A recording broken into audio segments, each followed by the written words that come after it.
Radhe Radhe everyone. आज की video में मैं आपको अहोई अष्टमी व्रत की कथा कहानी सुनाऊंगी।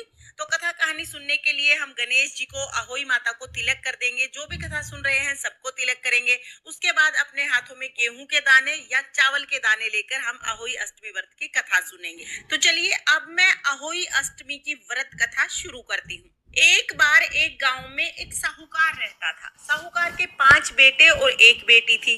पांचों बेटों की शादी हो गई थी, बेटी अभी कुंवारी थी। कार्तिक का महीना चल रहा था। सभी के घरों में दिवाली की साफ सफाई और लिपाई पुताई का काम हो रहा था। साहूकार के घर में भी लिपाई पुताई का काम शुरू हो गया। अहोई अष्टमी के दिन साहूकार की 5 बहुएं अपनी ननद के साथ मिट्टी लाने चली गई। अब वो खेतों में मिट्टी लाने गई। जाके सबने अपने अपने तसले रख दिए और कोई खेत से कचरी तोड़ने लगी, कोई फल तोड़ने लगी, कोई फूल तोड़ने लगी। सब इधर उधर हो गई। साहूकार की बेटी ने सोचा कि जब तक मेरी भाभियां ये सब कर रही हैं तब तक मैं मिट्टी भर देती हूँ। साहूकार की बेटी खदान से मिट्टी खोदने लगी। साहूकार की बेटी खुदाली से मिट्टी खोद रही थी, तभी अहोई अष्टमी माता के बच्चे उस खुदाली से कटते चले गए।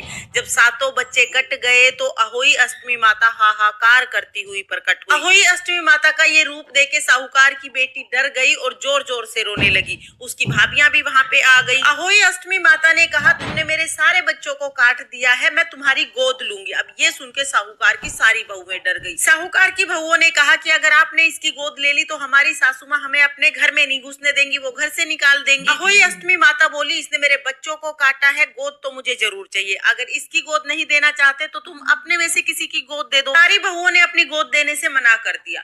तभी साहूकार के बड़े बेटे की बहू ने कहा, हे अहोई अष्टमी माता, आप मेरी ननद की गोद मत लो, इसके बदले मेरी गोद ले लो। अहोई अष्टमी माता ने साहूकार के बड़े बेटे की जो बहू थी उसकी गोद ले ली। अब उस बहू के जो बच्चे पालने में खेल रहे थे वो पालने में खत्म हो गए, पालने में ही मर गए।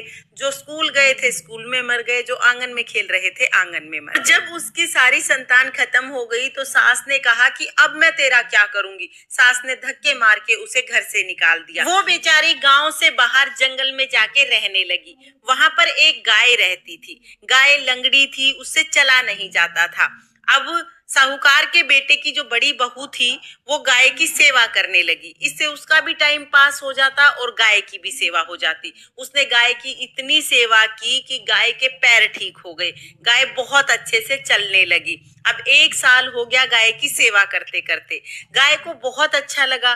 गाय ने उसको कहा कि बेटा, तूने मेरी बहुत सेवा की है, तू मांग, क्या मांगना चाहती है, मैं तेरी हर इच्छा पूरी करूंगी। जो गऊ माता थी वो शाहू माता थी और अहोई अष्टमी माता जो है वो शाहू माता की सहेली है।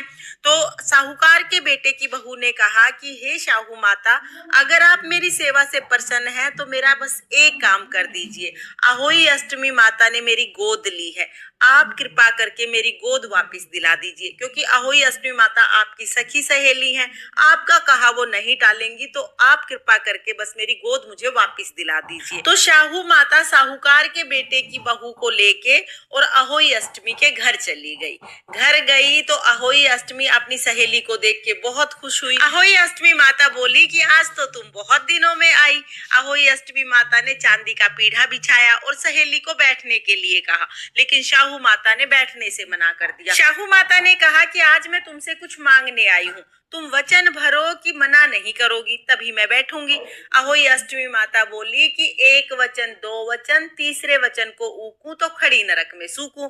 ये कह के अहोई अष्टमी माता ने वचन भर लिया। शाहू माता बैठ गई। शाहू माता की अहोई अष्टमी माता ने खूब खातिर की। फिर शाहू माता बोली कि देख बहन, ये साहूकार के बेटे की बहू है और इसने 1 साल तक दिन रात मेरी सेवा की है, लेकिन इस बहू की गोद तुम्हारे पास है, तुम इसकी गोद वापस दे दो। अहोई अष्टमी माता बोली, अरे तूने तो मुझे ठग लिया, इसकी ननद ने मेरे 7 बच्चों को काट दिया था, इसलिए मैंने बदले में इसकी गोद ली थी, अब मैं तो इसकी गोद वापस नहीं दूंगी। शाहू माता ने याद दिलाया कि तुमने वचन दिया है, अब अपने वचन को याद करके अहोई अष्टमी माता ने जल के छींटे लगाए तो उसके सारे बच्चे जिंदा हो गए। अहोई अष्टमी माता ने उसकी गोद वापस दे दी। उस बहू के तो सारे बच्चे जिंदा हो गए। जो पालने में थे वो पालने में रोने लगे, कोई आंगन में खेलने लगा, कोई स्कूल से वापस आ रहा था। अहोई अष्टमी माता ने उसके सारे बच्चों को जिंदा कर दिया। शाहू माता बोली कि इसकी गोद तो तुमने वापस दे दी, लेकिन ये रहेंगे कहाँ? तब अहोई अष्टमी माता ने अपनी चुटली उंगली से छींटे लगाए और दूसरे वचन में जहां पर वो रहती थी जिस जंगल में, वहीं पर एक बड़ा सा महल बन गया। फिर शाहू माता बोली कि अब ये खाएंगे क्या? तो तीसरे वचन में अहोई अष्टमी माता ने फिर से जल के छींटे लगाए तो पूरा महल अन्न धन से भर गया। अब आया अहोई अष्टमी का दिन तो साहूकारनी ने सोचा कि सारी बहुओं ने होई का व्रत किया है, सब पकवान बना रही हैं, मेरी बड़ी बहू बेचारी यूं ही पड़ी होगी। तो उसने अपनी नौकरानी को कहा कि ये थोड़े से पकवान बड़ी बहू को दे आ, भूखी प्यासी पड़ी होगी, वो भी बेचारी खा लेगी। नौकरानी पकवान लेके जंगल की तरफ गई और जाकर देखा कि जिस झोपड़े में बड़ी बहू रहती थी उस झोपड़े की जगह तो बहुत बड़ा महल बन गया है।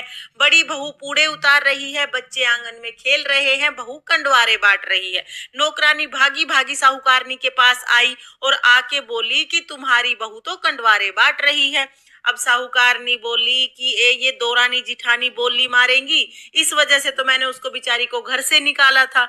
ये तो दोरानी जिठानी है इसलिए बोली मारे, तू तो पैसों की खरीदी हुई है, तू भी क्यों बोली मारे?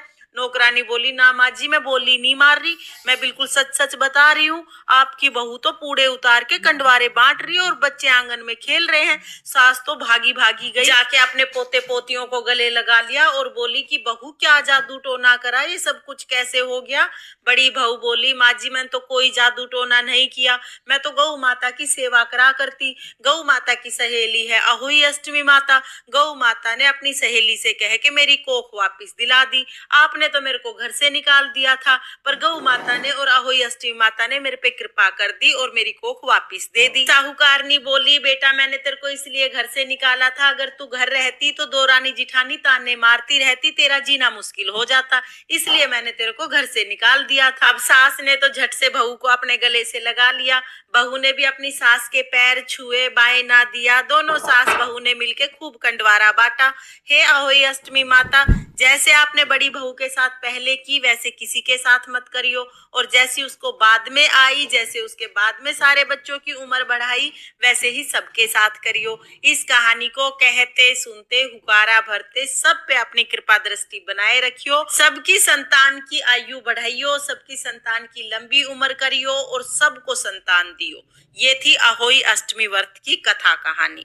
अब हम एक गणेश जी की कहानी और सुनेंगे। तो चलिए अब मैं आपको गणेश जी की कहानी सुना देती हूँ। एक बार एक गांव में एक बुढ़िया रहती थी। बुढ़िया रोजाना गणेश जी की पूजा करती थी। रोजाना मिट्टी के गणेश जी बनाती, रोजाना गल जाते, फिर बनाती फिर गल जाते। अब बुढ़िया के घर के सामने एक सेठ की हवेली बन रही थी। बुढ़िया ने जाके कारीगर से कहा कारीगर भाई मेरे लिए पत्थर के गणेश जी बना दो। कारीगर बोला माँ जी जितनी देर में तुम्हारे गणेश जी बनाएंगे उतनी देर में तो हमारी दीवार बन जाएगी, हमारे पास समय नहीं है, आप किसी और से बनवा लो। बुढ़िया को बहुत बुरा लगा। बुढ़िया ने मन में सोचा भगवान करे तुम्हारी दीवार टेढ़ी हो जाए। ये सोच के बुढ़िया अपने घर आ गई। अब गणेश जी तो सारी बात सुन ही रहे थे। जैसे ही कारीगर दीवार बनाए दीवार टेढ़ी हो जाए, फिर से गिरा के दोबारा दीवार बनाए, दोबारा फिर टेढ़ी हो जाए। ऐसे ही दीवार को बनाने गिराने में सुबह से शाम हो गई। शाम को सेठ जी आए। सेठ जी ने कहा कि आज कोई काम नहीं किया है? तो कारीगर बोले काम तो सेठ जी बहुत कर रहे हैं, लेकिन दीवार टेढ़ी हो जाती है, फिर गिरा के दोबारा बनाते हैं तो दोबारा फिर से टेढ़ी हो जाती है। फिर कारीगर ने बुढ़िया के आने की सारी बात सेठ जी को बताई। सेठ जी ने कहा मुझे बुढ़िया के पास लेके चलो। कारीगर सेठ जी को बुढ़िया के पास लेके गए। बुढ़िया के पास जाके सेठ जी ने कहा हे बूढ़ी माई, हम आपके पत्थर के नहीं सोने के गणेश जी बनवा देंगे, आप हमारी दीवार सीधी करा दो। गणेश जी तो सारी बात सुनी रहे थे। जैसे ही सेठ जी ने ये बात कही गणेश जी ने दीवार सीधी कर दी। सेठ जी ने भी बुढ़िया को सोने के गणेश जी घड़ा के दिए। हे गणेश जी महाराज, जैसे आपने साहूकार की दीवार सीधी विधि की, वैसे ही सबके सब काम सीधे करना, और जैसे आपने बुढ़िया की मनोकामना पूरी की वैसे ही सबकी सब मनोकामनाएं पूर्ण करना। ये थी गणेश जी की कहानी। इस तरह से हमारी अहोई अष्टमी व्रत की कहानी पूर्ण होती है। हे अहोई अष्टमी माता, इस कहानी को कहते सुनते हुकारा भरते सबकी संतान को लंबी उम्र देना और सबको संतान देना। जय हो अहोई अष्टमी माता की। तो इस तरह से हम अहोई अष्टमी की व्रत कथा सुनेंगे। कथा सुनने के बाद जो हमने हाथ में गेहूं के दाने लिए हैं, इनमें से थोड़े से दाने गणेश जी को, अहोई अष्टमी माता को और शाहू माता को समर्पित कर देंगे। थोड़े दाने हम जल के लोटे में डाल देंगे और फिर हम सूर्य देवता को अर्घ दे देंगे। देखिए, अगर आप आधे दिन का व्रत करते हैं, कहानी तक का ही व्रत करते हैं, तो फिर जितने भी गेहूं के दाने हाथ में हैं उन सब से हम सूर्य देवता को अर्घ दे देंगे। और अगर आप रात को तारे देख के व्रत खोलते हैं तो फिर आप आधे गेहूं के दाने अपने पल्लू में बांध लेना। रात को जब तारे निकलेंगे तो 1 लोटा जल लेकर ये कहानी